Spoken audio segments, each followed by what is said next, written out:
Is Outlook constantly freezing or going completely unresponsive on your Windows 11 PC?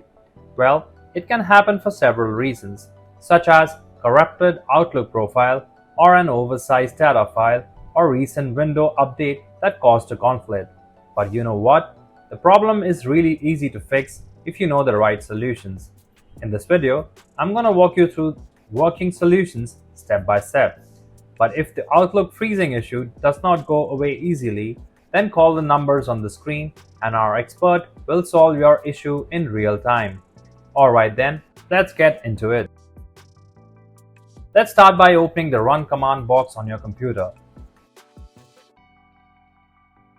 Once it's done, type outlook.exe/safe in the box and click OK. A small pop-up will appear on the screen. Just click OK and wait to see if Outlook opens in safe mode. Once Outlook is open, click on the file in the top left corner, then scroll down and click on Options. A new window will pop up. Look at the left side panel and click on the add-ins.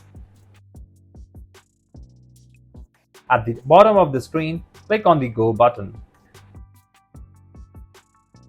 Another pop-up will appear showing all the add-ins. Go ahead and uncheck the boxes, then click OK.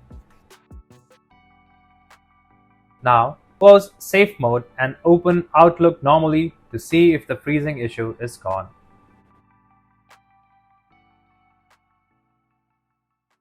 If you found this video helpful, please give it a like and share it with others.